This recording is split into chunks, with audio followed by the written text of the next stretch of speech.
Welcome to the Deep Dive. This is where we take some really fascinating sources, dig into them, and pull out the key insights. The goal, to get you quickly up to speed, really well informed, but without feeling totally overloaded. Yeah, it's about getting those aha moments without wading through mountains of text. Exactly. And today, we're diving into the philosophy of science. How do we know what we know? How does that knowledge change? How does it get challenged? Our main sources are some thought-provoking papers by Paul Feyerabend and also this interesting text called Three Dialogues on Knowledge. Right. And look, whether you're deep into this stuff already or just curious, we're going to try and make these ideas clear. No unnecessary jargon. Promise. So our mission today, it's really to unpack Feyerabend's perspective. He had some pretty fresh takes on how science evolves, the role of experience. The limits of just following strict rules. And that whole back and forth between theories and what we actually observe. Hopefully gives you a new way to think about what being well-informed even means. Okay, let's jump in. Where do we start? Well, right away, Feyerabend throws a bit of a curveball at how we usually think about the start of, rational thought. He looks at Plato's dialogues. Which we often see as like reason with a capital R just winning out, right? Exactly. But Feyerabend argues if you look really closely, it's more complicated. It's almost like a negotiation. Often, the established practical knowledge, think traditional medicine, political know-how, they often held their ground pretty well. So empirical traditions had real weight, even against those early logical arguments. Yeah. It wasn't this simple straight line of pure reason marching forward that we sometimes imagine. Okay, that definitely messes with the standard story. And he sees echoes of this later on. He does. Fast forward centuries to the 19th century, he points to a similar kind of shift among top scientists, people like Maxwell, Helmholtz, Hertz, Boltzmann, Mach, Duhem, big names. What was this shift? They started moving towards what Feyerabend calls methodological pluralism. Basically, instead of just sticking to some abstract philosophical ideal of how science should be done, They looked at what actually worked. precisely, they looked at the history of successful research. How did people actually make discoveries? Duhem had this great quote about it, something like, "Permit each form of intellect to develop itself by following its own laws." Whoa, so let different approaches flourish. Don't force everyone into the same methodological box. Right. These scientists had their own ways they like to work, their preferences, but they realized those shouldn't just become the objective rules for everyone. There's value in diversity of method. It suggests our scientific methods aren't handed down from some philosophical mountaintop. They evolve. They're maybe more pragmatic. Yeah, and that connects to another really interesting point Feyerabend makes. He questions this relentless drive for unceasing increase in knowledge, this constant demand for more. Why question that? Isn't more knowledge always better? Well, he argues that this demand only really makes logical sense if you assume the world is infinite. Infinite things to discover, infinite basic qualities. Okay, but what if the world isn't infinite? Right. If you think the world might be finite, Feyerabend suggests, then the goal might reasonably shift. Maybe it becomes more about identifying the fundamental building blocks, the basic elements. And then figuring out how new things fit into that existing picture, reducing novelty. Exactly. Maybe using temporary explanations or analogies. And here's the kicker. In that kind of finite world context, he says something quite striking. Genuine novelty counts as an argument against the methods that produce it. Whoa, hang on. If your methods keep finding fundamentally new stuff, that might mean they aren't getting at the basic structure of a finite reality. That's the implication. If you're aiming to grasp the core elements, constant radical novelty might be a sign you're on the wrong track, methodologically speaking. So the insight isn't just about finite versus infinite, but about how our aims shape what we value in scientific results. Yeah, that flips things around. And he takes it further, doesn't he? Suggesting there might be non-scientific reasons to resist this constant push for more knowledge. Yeah, ethical or political reasons. He talks about wanting to view humans subjectively valuing things like affection, the soul, individuality. How does that connect? Well, if your priority is that subjective view, it might clash with a purely scientific approach that tries to reduce everything to objective physical descriptions and is always pushing for more objective content. So our human values, our ethics, can actually push back against certain ways of doing science, or at least certain interpretations of its goals. It seems so. Our ideas about a good life can influence how we approach knowledge itself. Now, Feyerabend wasn't just questioning assumptions. Yeah. He also took aim at some modern philosophers of science, right? Yeah. Like Lakatos and Ladan. He did. He acknowledged they had valuable historical insights, into how scientific ideas change over time. But he was really critical of their attempts to build these universally valid theories of science, rules that supposedly apply everywhere, always. He thought they were overreaching. Pretty much. He saw their frameworks as more like loose terminology that didn't really capture any consistent pattern in the actual history of science. He was skeptical about finding these unchanging, universal rules for scientific progress. He had an analogy for this, didn't he? Something about Lady Reason. Yeah. It's a great one. He says, look, in the early days, thinking about general laws of reason was incredibly fruitful. Think physics, astronomy, it led to amazing discoveries. But then he says her philosophical suitors... The philosophers trying to define her? Exactly. They've turned her into this garrulous but toothless old woman. Ouch. So the attempt to rigidly define reason has actually weakened it, in his view. Okay, let's shift a bit. What about the relationship between theories and the actual facts or phenomena they're supposed to explain? This is another fascinating area Feyerabend explores. He uses Newton as an example. We think of Newton as the ultimate observer, right? Just looking at the facts. Yeah, apples falling, planets moving. But Feyerabend points out that even Newton, right at the start of his big work, the Principia, acknowledges he's ignoring small and inconsiderable errors when he describes phenomena. Like what? Like how the sun slightly disturbs the moon's orbit, or how Jupiter affects Saturn's motion. Tiny effects, but they're there. So Newton isn't just reporting raw data. Not quite. What's crucial, Feyerabend argues, is that Newton is essentially defining the phenomena through the lens of his theory already. The theory helps decide which bits count and which bits are inconsiderable errors. It's not like step 1, observe pure facts. Step 2, build theory. Exactly. The theory is already involved in shaping what you even consider the phenomenon to be. Feyerabend notes that Hegel, interestingly, seemed to get this point about Newton's method. So the basic facts aren't this fixed, independent bedrock. They're more like shaped by the theory. Feyerabend suggests they become almost like conjectures put forth in accordance with the theory to be demonstrated. Or maybe according to some rule of simplicity. They aren't the purely independent starting point we often imagine. Okay, if the facts are theory-laden, what about experience?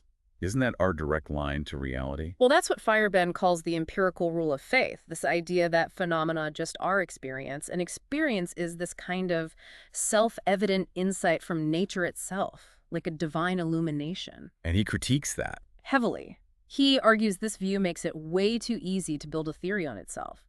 You just pick some phenomena, describe them using your new theory's language, and then claim that description is the experience proving your theory. It becomes circular. Yeah. You define the experience in terms of the theory you want to prove. Exactly. The theory provides the foundation for itself by shaping how the evidence is presented. So if facts and experience are intertwined with theory, how do we understand the connection between, say, the abstract terms in a theory and what we actually observe? Feyerabend talks about Nagel's view here. Right. Nagel tried to formalize this, separating theoretical terms from observational terms, linking them with these correspondence rules. Kind of like having an abstract mathematical structure, an observational language structure, and rules connecting them to what we see. Okay, more structured approach. Yeah. But Feyerabend sees a deeper issue. Yeah, he emphasizes a parallel. Just like the meaning of theoretical terms often comes implicitly from how they're used in the theory, the logic of our observational terms isn't always explicitly laid out either. Both have their own implicit structures, their own model. And the consequence of this parallel? It's significant.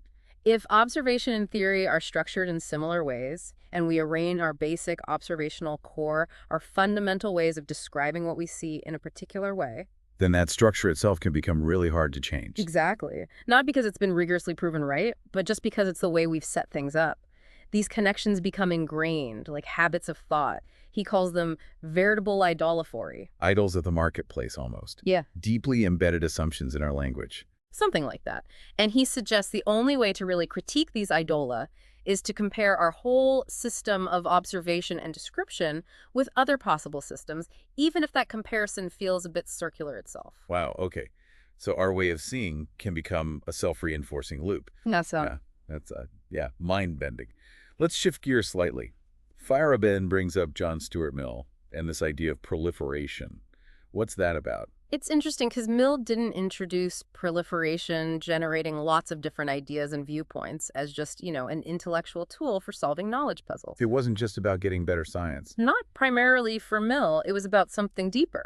Achieving full consciousness, understanding our own capabilities, increasing our freedom, our ability to choose how to live. It was tied to a whole vision of human flourishing. That sounds very different from how we often talk about scientific progress today. It really is. Often the focus now is just on science improving its own knowledge base, almost detached from the wider human impact. But for Mill, the method was part of a bigger picture. Definitely. Feyerabend stresses that Mill saw the scientific method as part of a broader theory of man, shaped by ideals of what constitutes a worthwhile human existence. The rules weren't just abstract, they reflected values. Okay. Now, Feyerabend also talks about something he calls the evil manner of reflection. What's that criticizing? It's a critique of thinking rigidly within fixed categories, and especially this assumed sharp split between the thinking subject and the object being thought about. Like the observer and the observed being totally separate? Yeah, and the assumptions that often go with it. He mentions methodological realism, which tends to see the object, the world out there, as finished, complete, not needing thought to exist, while thought itself is seen as somehow deficient, needing input from the object. The world is just there, and our minds are just trying to copy it. Feyerabend sees that as limiting. It seems so. He uses the development of quantum theory as a prime example of how these assumptions get challenged. How? Well, you had the rise of quantum mechanics with figures like Sommerfeld, Epstein, Planck, Einstein, the Copenhagen School, all grappling with problems that classical physics couldn't handle. Ideas like a particle having a definite trajectory became deeply problematic. It wasn't a smooth transition. Far from it. You had some trying to patch up classical physics, others like Planck and Einstein seeing fundamental issues and using approximations. The Copenhagen approach of working with approximations was controversial, but showed the limits of even advanced math at the time. Feyerabend had that image of a river. Yeah, the great and troublesome river of pre-1930 quantum mechanics, just depositing all these weird, precise results, facts, and principles that weren't fully understood. It was a messy, clash-filled process, not some neat, logical deduction. That really paints a picture. Now, what about Mach? He often gets painted as a simple empiricist, just sticking to the facts. Feyerabend disagrees. Strongly. He argues Mach was much more sophisticated. Mach insisted on analyzing sensations, including how our physical bodies affect them. He saw these analyses as temporary, not final truths. And he thought ideas shape facts. Yes, he recognized that ideas enrich every fact. He wasn't against hypotheses either. He actually encouraged a little boldness and saw value in imperfect theories if they suggested good experiments. So not a naive empiricist at all. No, Mach even called himself a non-empiricist, or not only empiricist. He warned against freezing temporary viewpoints into rigid dogmas. And Feyerabend suggests Mach had specific reasons for disliking Einstein's relativity, beyond just general resistance. Potentially, yes. Feyerabend floats the idea that Mach's own big project was to unify mental and physical phenomena. Relativity, being a purely physical theory of space-time, didn't really fit that goal. And there was another reason. Mach also apparently felt relativity was becoming more and more dogmatical, which ties into his long-running arguments with Planck. So philosophical goals and personality clashes might have played a role. Fascinating. Okay, let's turn to Wittgenstein. Feyerabend uses his ideas about language, particularly about concepts like reading or understanding. Exactly. Wittgenstein challenges this idea that beneath all the different ways we use a word like reading, there must be one single hidden essence. What's the alternative? Wittgenstein says, look at the variety. We read newspapers, we read music, we might read a situation. Is there one core thing common to all of them? Maybe not. Maybe the typical case we think of is just one example in a whole family of related activities. He had that thought experiment, didn't he, about the brain process? Yeah, imagine someone walking around not looking at anything written, but supposedly the reading process is happening neurologically. Would we actually say they are reading? It questions a purely internal or physiological definition. So where is meaning and understanding found then? For Wittgenstein, it's not in some hidden mental picture. It's found in the use of language and how we participate in different language games. Like learning a mathematical rule. Right. You understand the rule for continuing a number series, not because you have a specific mental image, but because you can play the game, you can actually continue the series correctly. Understanding is demonstrated in the practice. And what does this mean for philosophy's job, according to Wittgenstein via Feyerabend? Philosophy shouldn't try to change language or force it into some ideal mold. Its job is just to describe how language is actually used in all its variety. Leave everything as it is was the idea. So no need for a perfect ideal language. Not once you see all the different language games as essentially on par. Each serves its purpose within its context. Okay, so Feyerabend connects this back to scientific progress. He argues that progress often comes from challenging the status quo, right? Questioning established systems. Yes, and often by using values that aren't currently dominant or popular. He sees this questioning as a way humanity frees itself from unexamined assumptions and fears. Which leads to the question. What values should we use to probe the sciences today? What are the fundamental assumptions we should be questioning now? He also revisits Thomas Kuhn's famous model of scientific change, normal science versus revolutions. Right. Kuhn saw science as alternating between periods of normal science, where everyone works within an accepted framework or paradigm, solving puzzles. And then revolutions, where that whole framework gets overthrown and replaced. Feyerabend agrees that the proliferation of diverse ideas is crucial for these revolutions, but he pushes it further. He argues this proliferation isn't just something that happens before a revolution kicks off. It's happening all the time. He suggests it is, that normal science and this proliferation of alternatives are often happening side by side continuously. Science isn't just stable periods punctuated by chaos, it's a constant interplay. A much more dynamic, maybe messier picture. He also brings Aristotle into this discussion about knowledge. Yeah, he highlights Aristotle's view of knowledge not as static, but as a social product that grows and changes over time. Lots of people contribute, maybe only a little each, but together it adds up to something substantial. Collective effort builds truth. Now, Feyerabend is quite critical of Karl Popper's ideas, specifically objective knowledge in World 3. What's the issue there? Popper proposed this World 3, a realm of knowledge theories, problems, arguments existing independently of individual minds or physical objects. Feyerabend argues this whole construction overlooks something crucial. The role of the actual person, the counting organism, even in something as basic as arithmetic. He thinks Popper abstracts away from the practice of counting, then invents these abstract entities to fill the gaps, creating impressive but artificial structures. So World 3 is a philosophical construct that loses touch with the human activity of knowing. That seems to be the critique. Feyerabend also suggests the Popperian school suffered from historical myopia, pointing out that Popper's non-justificationist ideas weren't entirely new. Similar notions existed in the 19th century but had been largely forgotten. Interesting. And what about Einstein's take on philosophers trying to systematize science? Einstein apparently felt scientists shouldn't be too hemmed in by any single epistemological system. He thought a working scientist might look like an unscrupulous opportunist to a rigid philosopher. Because they might use different approaches depending on the problem, holding one view in theory, but doing something else in practice. Exactly. It highlights that gap between the practice of science and attempts to create neat philosophical descriptions of it. Feyerabend also touches on the messy history of relativity's acceptance, doesn't he? Briefly, yeah. He mentions early experimental results by Kaufmann that seem to contradict Einstein and Lorentz, and the initial reluctance of figures like Poincaré. Even Einstein had doubts because it clashed with broader theories. Just reminding us that even landmark theories face hurdles and resistance. Right. It's rarely a simple, immediate victory.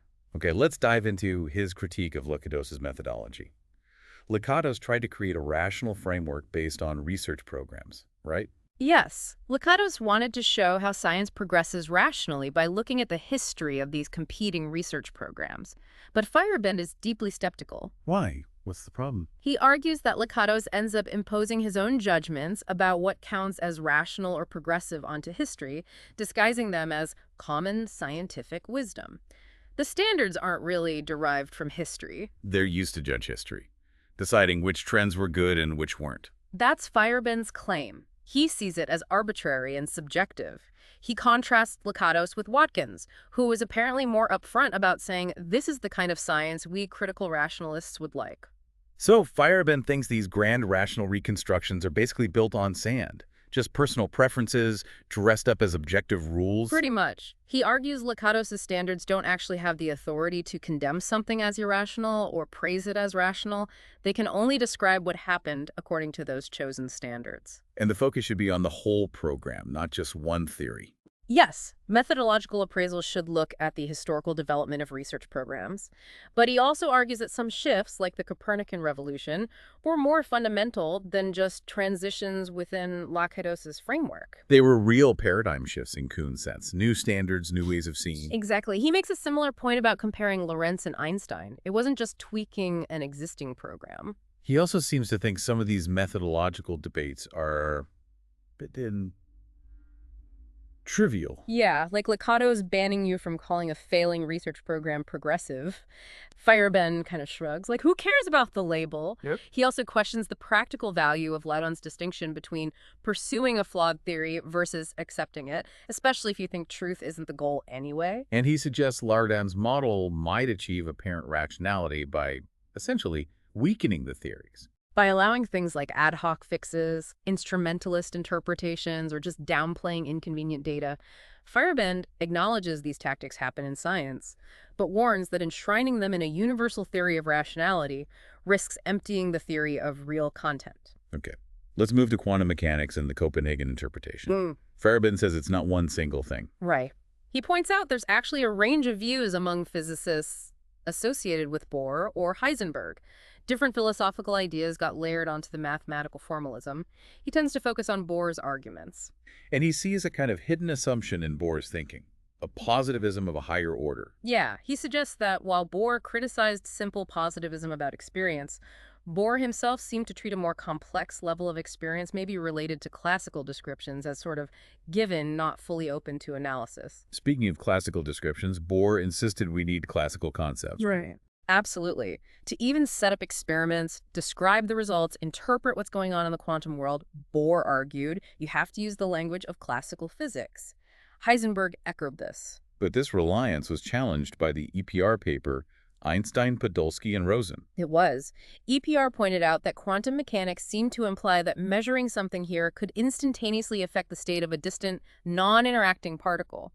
This wasn't about a physical disturbance traveling between them. How did Bohr respond? He made a subtle distinction. It wasn't a mechanical disturbance, he said, but an influence upon the very conditions which define the possible types of prediction. Later, he became cautious about language suggesting observation disturbs or creates reality. But Feyerabend pushes back against Bohr's insistence on sticking with classical concepts. He does. He argues that new concepts often emerge alongside new theories. Think about the shift from Aristotle to Galileo and Newton. They needed entirely new concepts, like inertia, to even formulate their new physics. Should Galileo have been forced to describe motion only using Aristotle's term? That's the rhetorical question, isn't it? It highlights the tension. Do you stick with the familiar language, or do you need new language to express new ideas? Feyerabend also re-examines the Church's opposition to Copernicus. It wasn't purely theological stubbornness. No.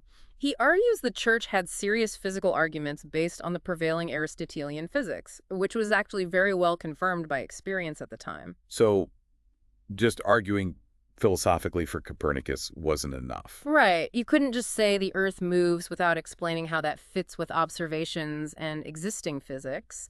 Galileo realized he needed a whole new theory of motion to counter the old cosmology effectively. Scientific revolutions need new physics, not just new astronomy. That makes sense. What about the correspondence principle in quantum theory? How does Feyerabend see that? He sees it as an attempt to bridge the gap, to find a logical way to use the parts of classical physics that still worked in the quantum domain. He compares it to trying to preserve mathematical rules when you extend numbers to a new domain. But it's not a full theory. No, Bohr wanted this rational generalization to meet certain demands, describe experiments classically, make room for quantum laws, always give correct predictions, but Feyerabend stresses it's a first step, a bridge, not a complete new theoretical system with its own fundamental understanding of reality. And Einstein remained critical, seeing quantum theory via EPR as incomplete. Yes, he thought the wave function was more like a statistical description of groups of systems, not a complete picture of individual reality. Feyerabend also discusses the idea of information content in quantum measurements. Right. The idea is that measuring a complete set of compatible properties gives you the maximum possible information about a quantum state. Adding more compatible measurements doesn't add new descriptive info, assuming no disturbance. And Bohr linked this to reality itself. Bohr's hypothesis about indefinite state descriptions suggests this limit on information reflects a real lack of those detailed features in nature before measurement. The fuzziness isn't just in our knowledge, it's in the world. But Feyerabend detects a certain dogmatism here. He points to a strong belief, often backed by philosophy, in the absolute correctness of Bohr's assumptions like inherent indefiniteness.